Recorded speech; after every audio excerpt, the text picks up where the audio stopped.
Pagi Pak Rizky dan Naswa. Pagi. Oh, Pagi Novi, oke, kayaknya udah bersemangat ya untuk kita talkshow kali ini. Jadi kita kali ini akan membahas gimana sih apa aja sih peluang yang bisa dijadikan setelah kita lulus dari S1 perpajakan. Jadi kita hari ini ada teman baru ya Pak, yaitu Naswa dari mahasiswa perpajakan Universitas Brawijaya. Jadi mungkin sebelumnya gimana dari Pak Rizky kabarnya? Ya, alhamdulillah baik. Hari ini Sabtu ya, tanggal 9 November. Jadi mudah-mudahan Nazwa dan juga Novi kondisi baik juga. Jadi saya sendiri lagi di Jakarta dan Novi dan Nazwa lagi di Malang. Jadi hari ini kita mau ya sedikit ngobrol-ngobrol ya. Jadi sebenarnya hari ini yang ngobrol-ngobrol bukan hanya satu arah ya. Jadi ketiganya di antara kita saling memberikan ya bukan hanya bertanya tapi juga menjawab.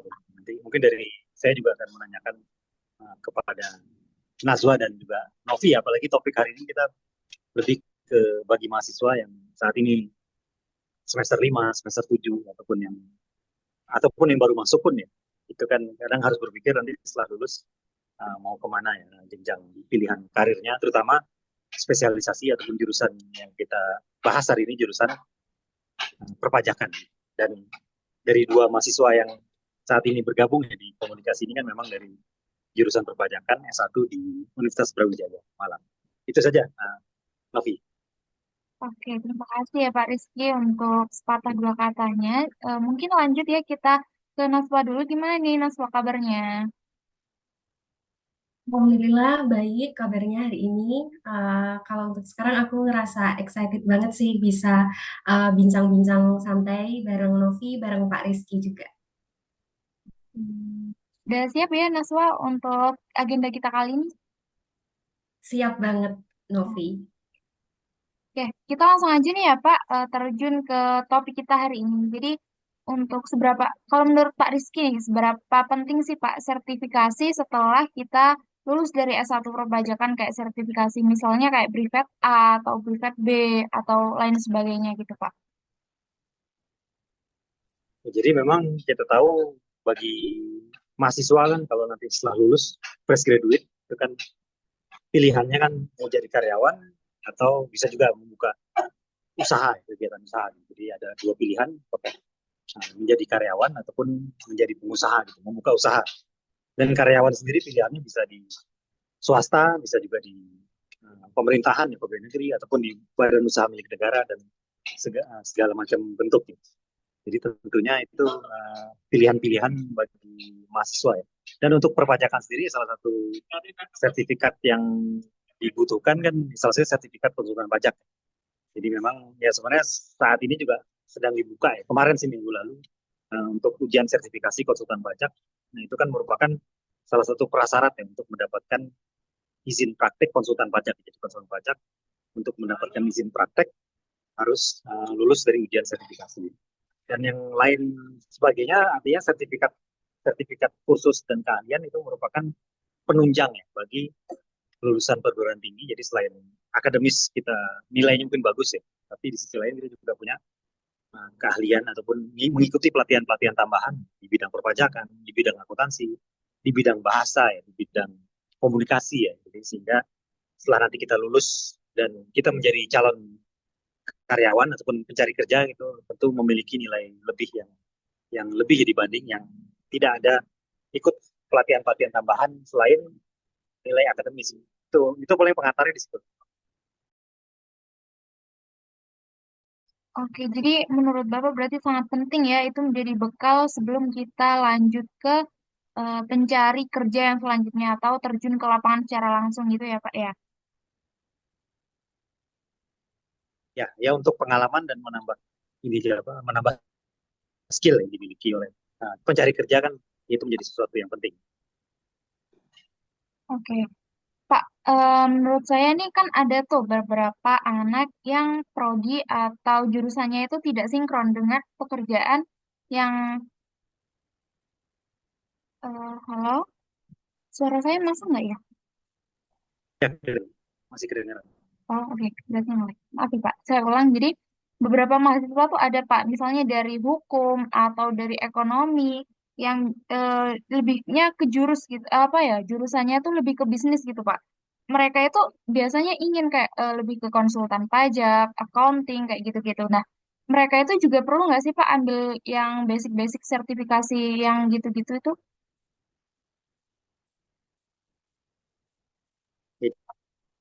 Jadi memang negara profesi khususnya konsultan itu memang untuk ikut ujian sertifikasi ya minimal SU dan semua jurusan. Jadi tidak terbatas jurusan perpajakan, jurusan-jurusan lain itu silakan memang persyaratannya hanya S1 ya. S1 dan semua jurusan. Nah, kalau namanya sertifikat dan juga kita misalnya kuliahnya jurusan arsitek, pengennya jadi apa, nah itu kan sebenarnya tidak tidak selalu juga relate antara yang kita kuliah sama nanti profesi yang akan kita geluti ya. Mungkin kita jalur kita di A, padahal kita kuliahnya di B gitu. Jadi sebenarnya memang manusia itu kan punya adaptasi ya. Jadi artinya bisa aja. Apalagi kalau masih jurusan hukum ngambil di perpajakan itu ya sangat masih dibilang masih relate ya. Karena istilahnya ya kombinasi antara akuntansi dan juga hukum kan. Jadi kalau di misalnya kalau akuntansi berarti kita harus menguasai angka-angka ya, angka-angka laporan keuangan, penghitungan pajak. Tapi di hukum kan memang terkenal dengan apa? Narasi data ya. Jadi artinya kita ahli data, ahli apa? Data, persuasif atau argumentatif gitu di hukum. Ya. Dan memang perpajakan kan semuanya berdasarkan undang-undang. Bagi konsultan pajak, pengetahuan hukum sangat penting. Jadi, makanya banyak juga teman-teman kita konsultan pajak yang sudah, meskipun sudah S3, dia akan ikut lagi kuliah S1 hukum ya, karena memang syarat untuk jadi advokat kan syaratnya minimal S1 hukum. Program S1 hukum saat ini lagi banyak diikuti oleh mahasiswa yang senior-senior yang itu karena memang ingin menggeluti, apalagi yang profesi perpajakannya untuk menangani apa kuasa di pengadilan pajak itu kan nanti di bawah Mahkamah Agung misalnya itu kan berarti memang sekurang-kurangnya saya jadi bagi para konsultan pajak sudah mulai dia juga kuliah juga S1 hukum selain akuntansi S1 perpajakan yang sebelumnya sudah digeluti. Jadi artinya silakan bagi jurusan di luar perpajakan pun ingin berkecimpung di dunia perpajakan itu tidak masalah dan ya tentunya adaptasi itu bisa dilapatkan dengan salah satu dia mengikuti mungkin kursus kursus brevet pajak yang diselenggarakan oleh banyak lembaga ya. Sehingga ada pembekalan-pembekalan bagi mereka jurusan luar jurusan perpajakan untuk mendapatkan pengetahuan. Termasuk bagi jurusan perpajakan sendiri, meskipun mata kuliahnya sudah perpajakan banget, seperti Novi atau Najwa ya nggak salah juga kalau dia ikut lagi brevet pajak untuk menambah. Jadi kan namanya ilmu itu kan jangan merasa kita udah, oh kita kuliahnya jurusan ini berarti kita nguasain. Siapa tahu kita malah sama anak jurusan akuntansi, yang jurusan administrasi niaga, administrasi publik, jurusan yang lain pun bisa bisa kalah bersaing ya mungkin karena kita tidak mengupgrade diri setelah kita terus kita sudah ternyaman dengan mata kuliah kita ya. Kayaknya ini bidang kita ini juga banyak yang ngincer dari prodi-prodi di luar perpajakan. Itu, Novi. Oke Pak, udah sangat jelas sekali ya. Jadi terbuka untuk segala jurusan ya sertifikasi. Mungkin kalau dari Naswa Ya. tanggapan dari apa ya pendapat yang disampaikan Pak Rizky ada tanggapan nggak ya?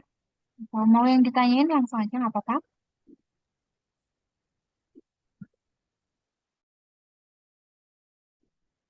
Kalau dari saya terkait sertifikasi tadi ya, Novi. Uh, saya setuju dengan Pak Rizky karena memang sertifikasi itu cara utama kita untuk menjadi pegawai perpajakan. Mungkin nanti yang mau lanjut menjadi dosen ataupun apa uh, lain-lain itu pekerjaan lain. Nah, itu tuh sangat penting, Astri. Nah, kalau dari saya sendiri ada pertanyaan untuk Pak Rizky, mungkin bisa langsung saya ajukan. Silakan. Kalau dari saya, menurut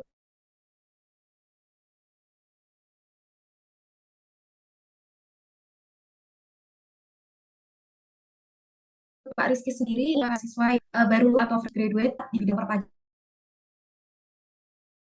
Terima kasih. Ya, jadi ya mengenai itu kadang memang harus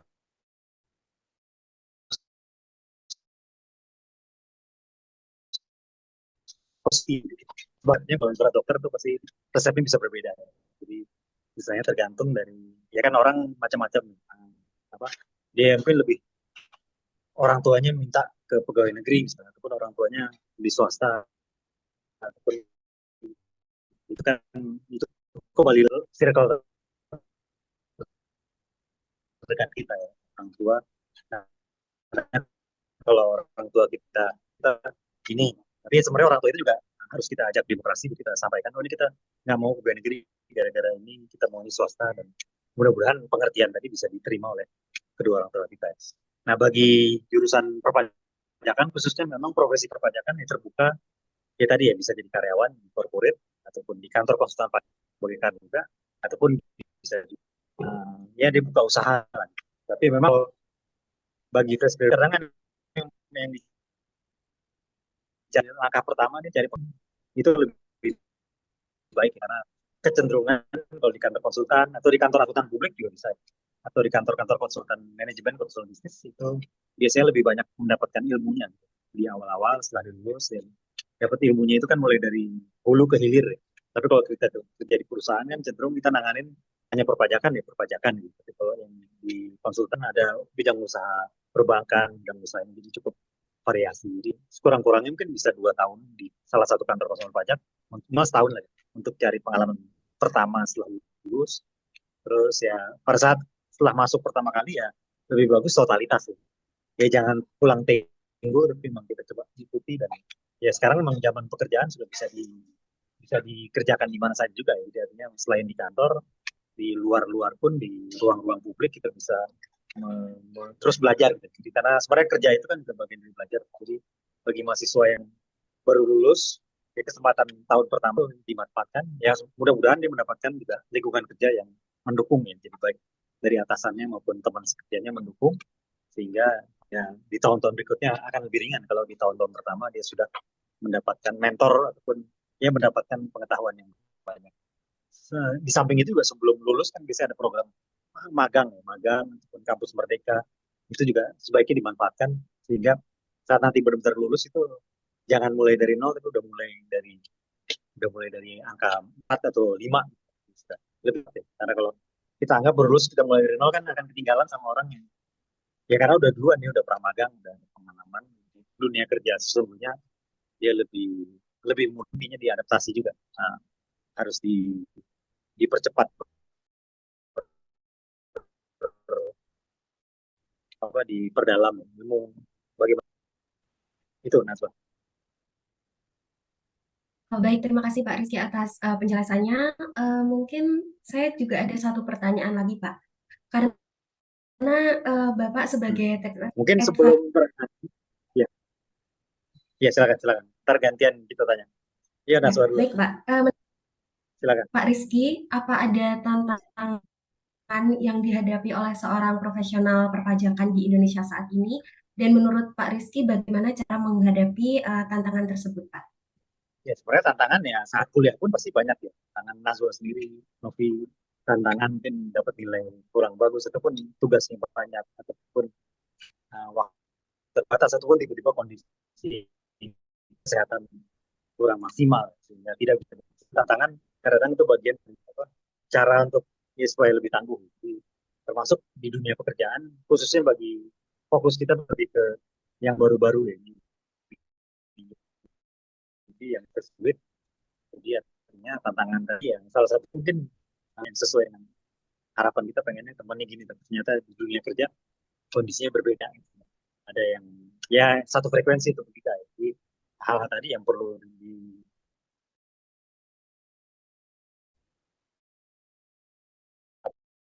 di sekarang, jangan berharap bahwa dunia pekerjaan benar-benar terjadi. Oh ini kondisinya kok kayak gini ya. Kita kayaknya nggak nyaman segala macam. Ya, ya, lebih bagus ya jangan langsung tempat ya. Coba minimal setahun untuk nanti pasti di kantor manapun ya pasti akan dapat ilmunya kalau memang kita mau betahkan itu nanti di tempat kerja berikutnya ataupun di tahun berikutnya akan lebih siap kalau yang tadi ya adaptasi dan pembawaan diri. Jadi kadang memang di dunia kerja attitude juga penting bagi mahasiswa apa yang baru lulus kan biasanya namanya anak baru yang kalau bisa diterima di lingkungan kantor yang baru kan ya kita bisa membawa diri yang jangan terlalu sombong, jangan terlalu ya pokoknya pendekatannya enak dan sehingga bisa lingkungan tempat kerja baru kita gitu. Jadi itu salah satu yang harus diantisipasi ya bagi fresh graduate. Jadi kan bisa juga orang ya saking pinteran mungkin dia nggak bisa kerja sama, itu agak sulit ya. Kalau di dunia perpajakan banyak laporan-laporan SPT pajak itu kan harus membutuhkan koordinasi dengan bagian lain, dengan tim lain. Jadi kalau kita pinter sendiri dan ya mau ikutin kerjasama, ya itu akan lebih sulit diterima kalau dibanding orang yang bisa melakukan kerja sama tim. Karena dunia pekerjaan akuntansi dan perpajakan itu sangat berhubungan dengan banyak orang sih. Misalnya lintas-lintas departemen, bagian-bagian. Kita juga nanti ketemu petugas pajak, ketemu wajib pajak kalau di pajak.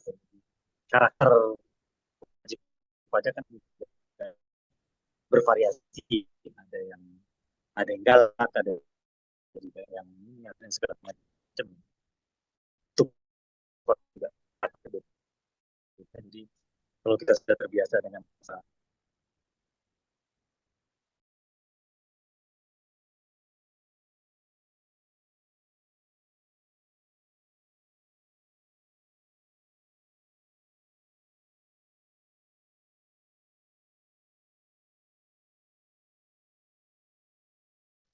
Halo,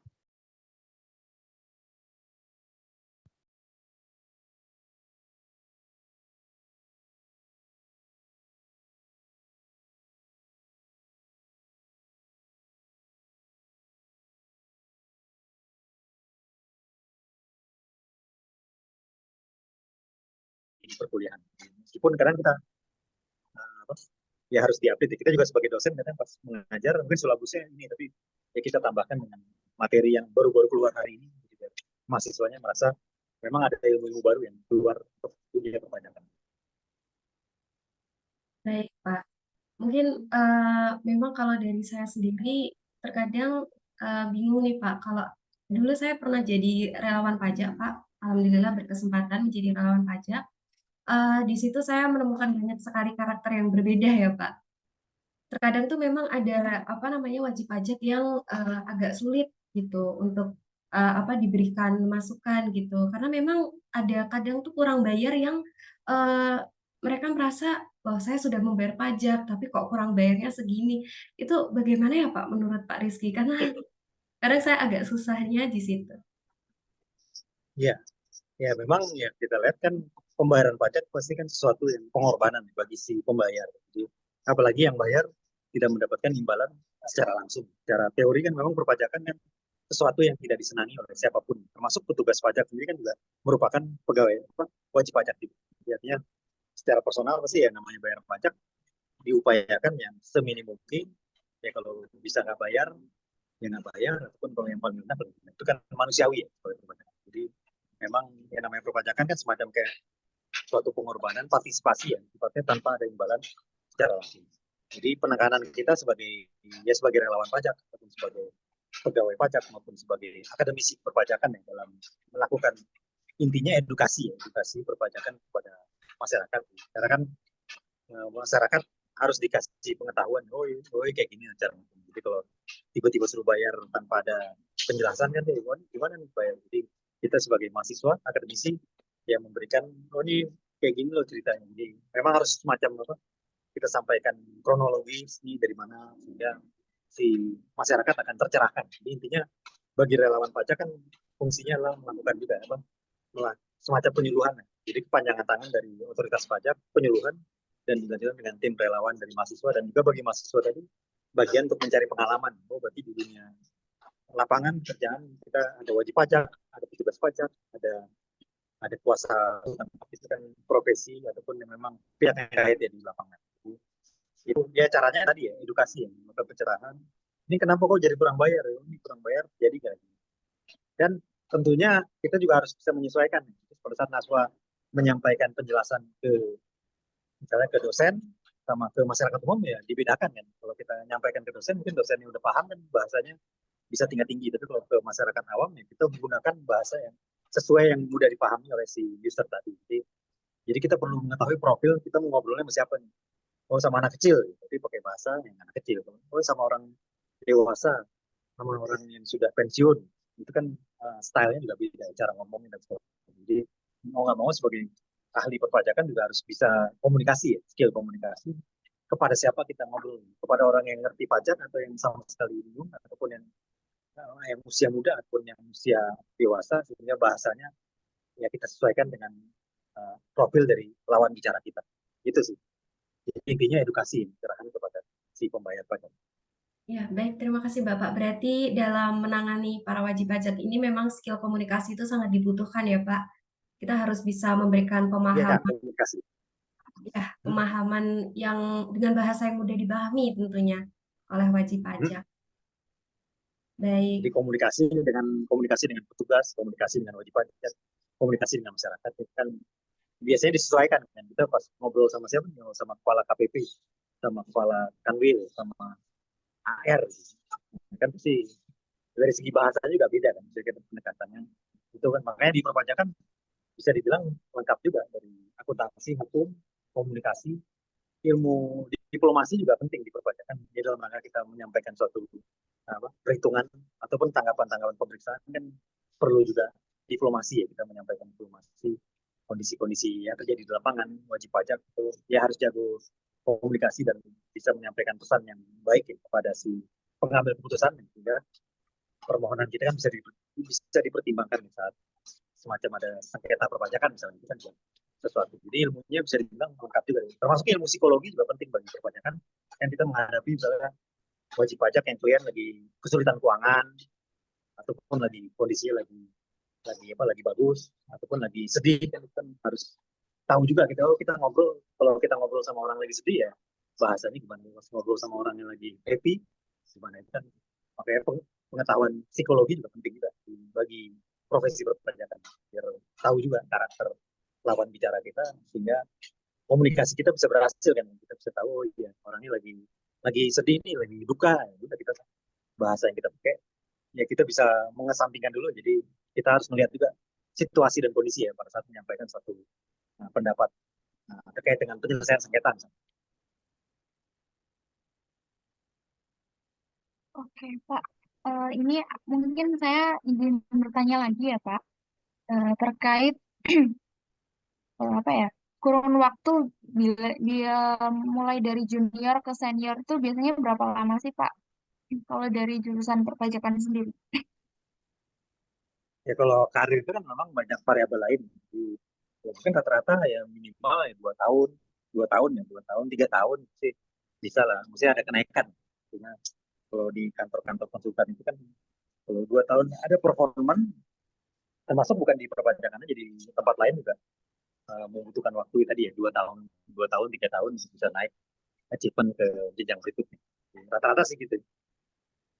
Biasanya kalau orang mau cepat kan mungkin ya bisa juga dia dari kantor konsultan satu nanti di tahun kedua dipindah ke tempat lain, itu kan jenjang karir yang, karena kalau di kantor yang sama mungkin lebih panjang prosesnya karena formasinya sudah terisi gitu. Jadi dia bisa juga mencari ke kantor-kantor lain ataupun dia ke corporate ya.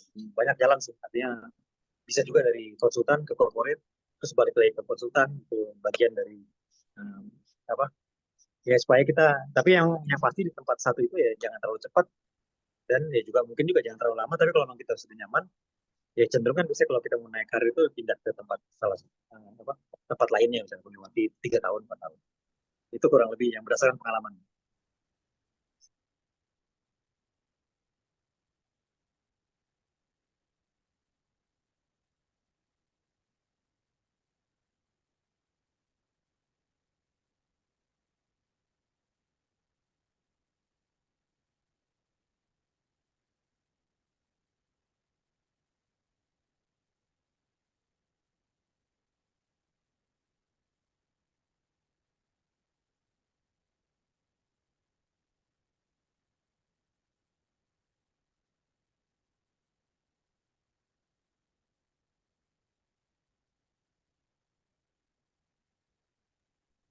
Oke, makasih Pak.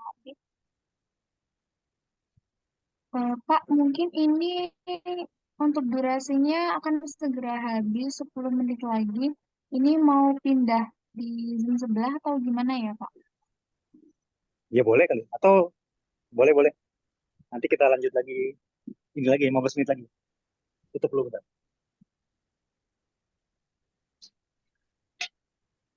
Halo.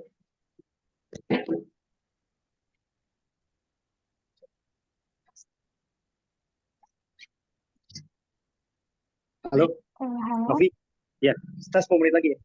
Lanjut lagi. 10 menit. Baik, Pak. Halo? Ya, oke.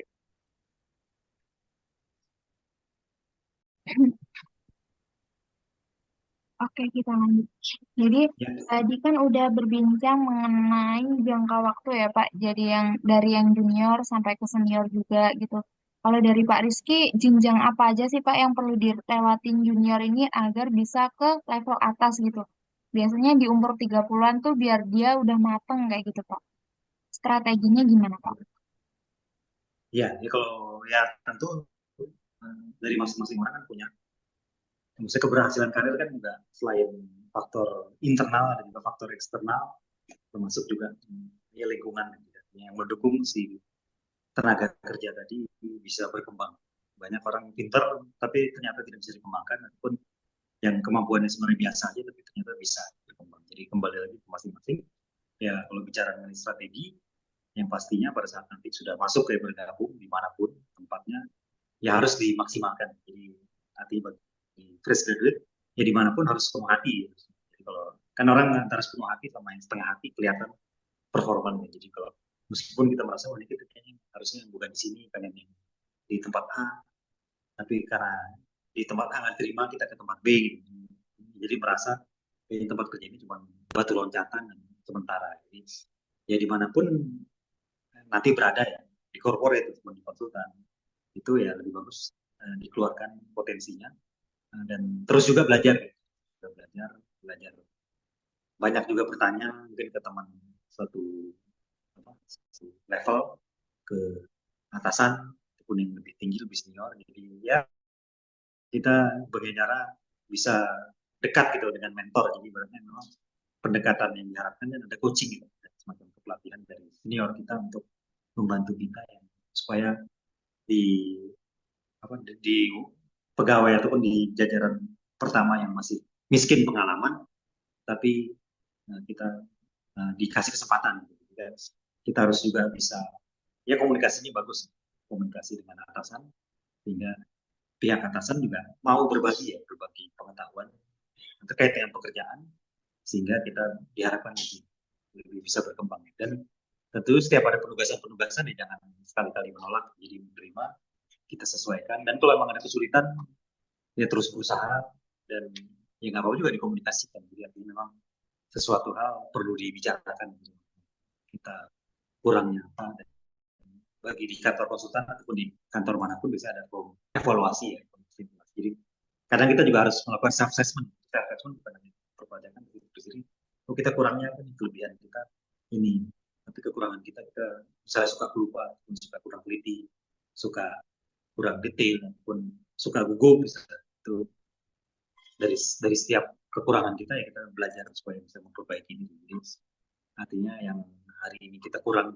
percaya diri, mudah-mudahan hari ke depan bisa lebih. Jadi bukan gara-gara kekurangan, malah kayaknya gue nggak bisa yang kayak gini nih. Jadi, membatasi, jadi artinya dari personal kita harus juga ya semuanya bisa kan asal dipelajari dan coba. Jadi, lebih banyak mencoba lebih bagus daripada tidak pernah mencoba, tapi kan nggak tahu gagal atau berhasil. Itu apa mindset yang perlu dipertimbangkan juga bagi presiden.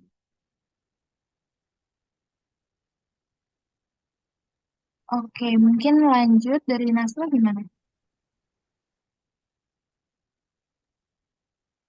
Oke, kalau pertanyaan dari saya, Pak, setelah lulus kuliah nanti, kami sebagai fresh graduate itu, apakah ada cara tertentu gitu, Pak, untuk membangun jaringan profesional di bidang perpajakan ini? Ya, ya tentunya paling bergabung ya. Artinya setelah saat ini pun kan di kampus pun juga ada seperti organisasi mahasiswa kayak Hima gitu ataupun ada juga yang spesialis perpajakan sepertinya ada juga yang Young Young Tax apa Academy ya. Ada beberapa komunitas mahasiswa perpajakan itu kan salah satu bisa membangun jaringan jadi nggak hanya dari fakultas perpajakan dari BPJS saja tapi dari kampus-kampus tetangga Unair misalnya Surabaya pun kampus di luar Jawa Timur baik negeri maupun swasta ya terutama yang ada program diploma program studi perpajakan itu kan harus dibangun di jaringan sesama mahasiswa dan kalaupun sudah lulus kan memang ya kalau nanti setelah lulus S1 misalnya kan ya bagus juga ikut sertifikasi konsumen pajak.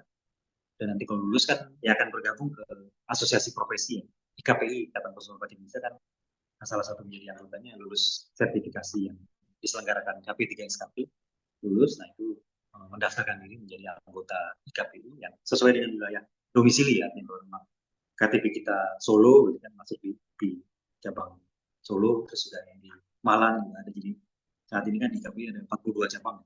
Dan itu jadi sesuai dengan domisili kita berhimpun di situ. Jadi saat kita bergabung ke asosiasi profesi itu kan akan membuka informasi dan juga kesempatan dengan berkenalan dengan konsultan baik yang masih baru dan juga di dalamnya banyak juga konsultan-konsultan yang senior. Jadi kita sebenarnya kita kan membuka cakrawala bahwa kita sering ada juga pelatihan-pelatihan internal sehingga pada saat nanti sudah bergabung kan akan kesempatannya lebih terbuka.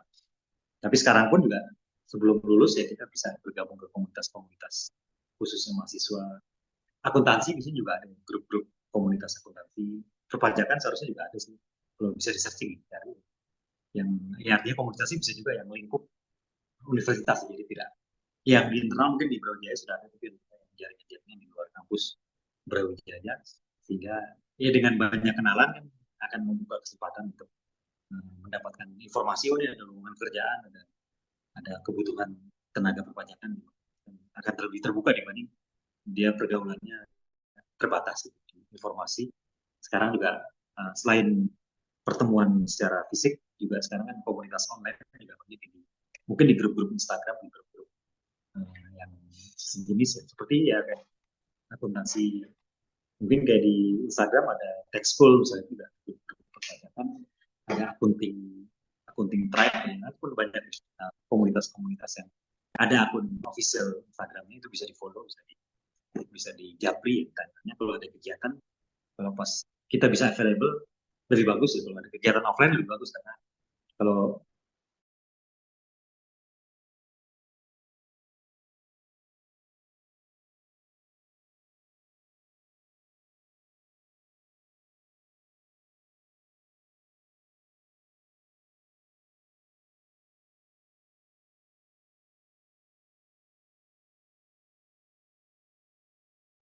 Mas Wah ini nggak ada suaranya ya?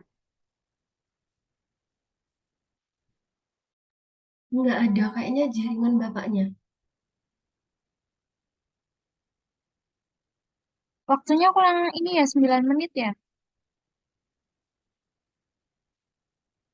Di kamu muncul Kurang nggak? 9 menit. Muncul, Iya. muncul. Oh, oke. Ya, malah keluar.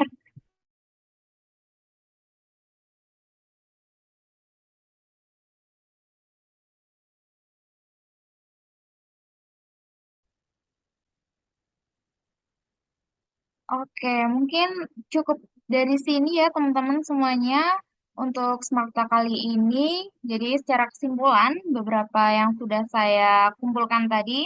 Jadi setelah lulus dari fresh graduate perpajakan itu ada dua pilihan nih. Jadi menjadi karyawan atau menjadi pengusaha. Jadi langkah yang penting diambil juga itu adalah sertifikasi. Jadi sertifikasi itu menjadi poin tambahan untuk calon karyawan nantinya saat terjun di dunia kerja. Jadi sertifikasi ini bisa dibuka untuk segala jurusan juga, asal bisa menyesuaikan entah itu dari ilmu hukum, ilmu ekonomi, atau ilmu teknologi lainnya atau informasi. Jadi kita juga perlu ya menyiapkan strategi untuk membawa bekal di dunia pekerjaan nanti. Jadi kalau berbicara soal tantangan, biasanya berkembang itu pada diri sendiri. Jadi untuk skill komunikasi juga itu sangat penting dilakukan karena bisa menjadi interaksi dengan wajib pajak, petugas, dan masyarakat. Jadi perlu diingat ya teman-teman, kalau bahwasanya karir itu juga tergantung dengan potensi yang dimiliki. Mengingat juga karena jangka waktu karir itu tergantung dari masing-masing individu. Dan untuk apa ya, langkah strategiknya juga itu adalah organisasi di kampus itu bisa menjadi wadah atau peluang yang digunakan untuk mahasiswa membangun jaringan nanti pastinya di tahun kedepannya itu akan membuka banyak peluang entah untuk sertifikasi atau informasi perpajakan.